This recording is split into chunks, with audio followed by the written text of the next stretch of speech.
আমি সরকারকে বলবো নতুন একটা পাঠশালা দরকার। এখনো যে সকল পুলিশের আচরণের মধ্যে 5ই আগস্টের আগে ওই যাত্রাবাড়ি থানার আচরণ আছে, তাদেরকে পাঠশালায় ভর্তি করুন, তাদের ওই আচরণ চেঞ্জ করুন। যদি তাদের আচরণ চেঞ্জ না হয় তাহলে তারা আপনাদেরকে ডুবাবে, সরকারের সম্মান নষ্ট করবে এবং সেদিন বেশি দূর নয়, আরেকটা জুলাই বিপ্লব হবে এই দেশে।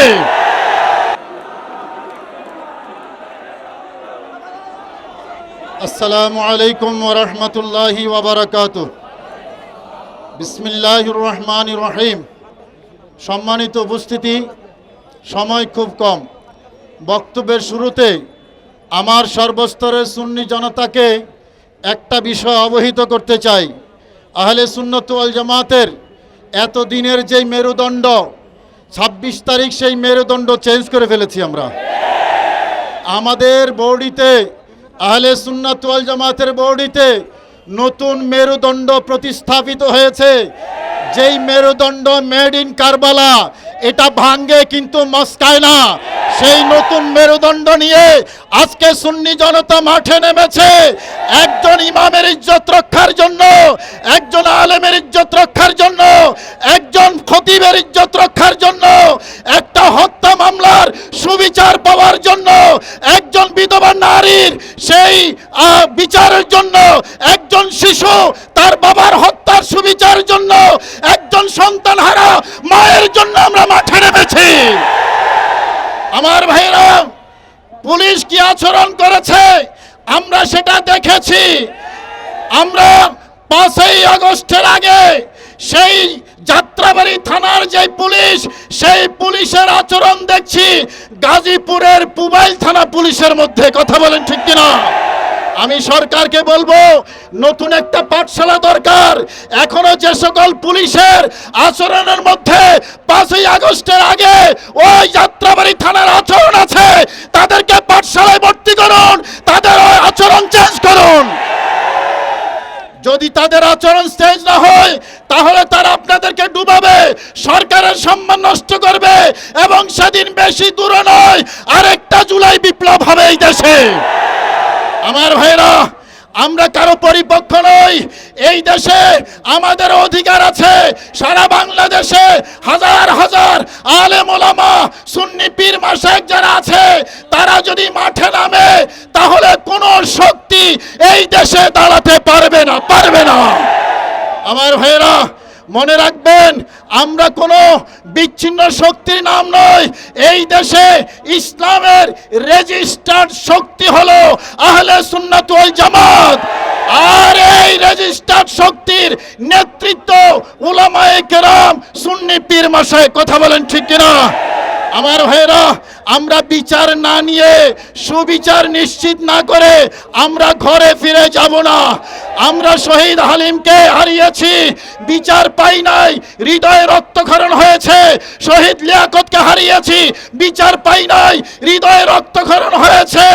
আমরা সুলাইমান চৌধুরীর চক্ষু শহীদ হয়েছে, বিচার পাই নাই, এখনো হৃদয়ে রক্তক্ষরণ হচ্ছে। আল্লামা নুরুল ইসলাম ফারুকী শহীদ হয়েছে, বিচার পাই নাই, হৃদয়ে ব্যথা নিয়ে এখনো ঘুরি। আল্লামা বাকিবিল্লাহ নিখোঁজ হয়েছে, বিচার পাই নাই, এখনো রক্তক্ষরণ হচ্ছে। এবার রইসউদ্দিনের রক্তের মাধ্যমে প্রতিটা রক্তের বিন্দু বিন্দু আমরা বিচার আদায় করে থাকবো ইনশাআল্লাহ। আমার ভাইরা, যারা রইসউদ্দিনকে হত্যা করেছে, আমরা তাদেরকে চিনি। সুন্নি জনতা মাঠে নেমেছে, আর ঘরে ফিরে যাবে না। আর যদি কোন সুন্নি আলেমের দিকে আঙ্গুল তোলা হয়, সে আঙ্গুল ভেঙে দেব। কোন পীর মাশায়েখের উপর আক্রমণ হলে সেই আক্রমণ প্রতিহত করব। কোন দরবার, খানেকা, কোন মাজারে যদি আক্রমণ হয়, হাত ভেঙে দেব আমরা। আমার ভাইরা, আরো কয়েকটা কথা বলতে হবে আপনাদেরকে। আমরা শুধু রইসউদ্দিন হত্যার বিচার দাবি করি না।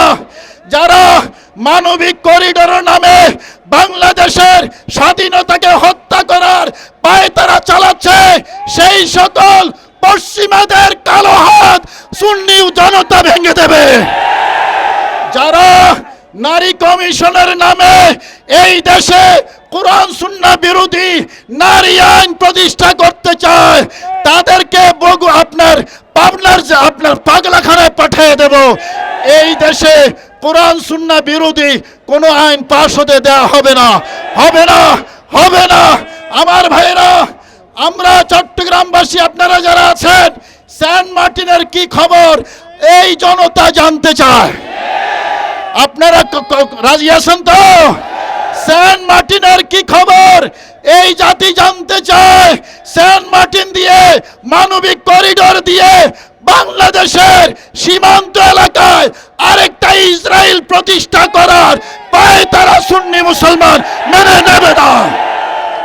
আমার ভাইয়েরা, আমরা প্রশাসনকে বলতে চাই, এই দেশের সুন্নি মুসলমান সত্যিকার অর্থে দেশপ্রেমিক, দেশ বিরোধী যে কোনো ষড়যন্ত্র প্রতিহত করব, ইসলাম বিরোধী যে কোনো ষড়যন্ত্র প্রতিহত করব। আমরা ভেবেছিলাম রাষ্ট্র সংস্কার হবে, সাধুবাদ জানিয়েছিলাম, এখনো সাধুবাদ জানাই। আমরা একটা গণতান্ত্রিক শান্তিপূর্ণ রাষ্ট্র ব্যবস্থা চাই, তার জন্য সংস্কার অপরিহার্য। কিন্তু সংস্কারের নামে কোরআন সুন্নাহ বিরোধী কিছু ঢুকবে, এটা আমরা মেনে নেব না, নেব না, নেব না। আমার ভাইয়েরা, আমরা বিশ্বাস করেছিলাম, এখন আর বিশ্বাস করি না।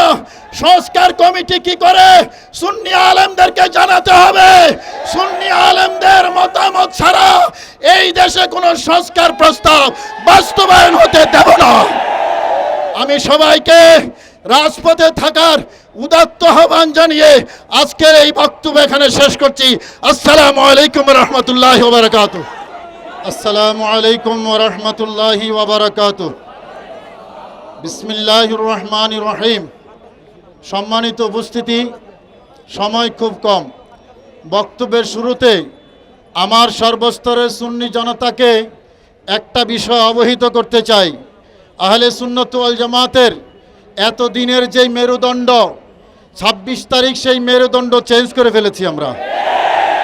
আমাদের বডিতে, আহলে সুন্নাত ওয়াল জামাতের বডিতে নতুন মেরুদণ্ড প্রতিস্থাপিত হয়েছে, যেই মেরুদণ্ড মেড ইন কারবালা।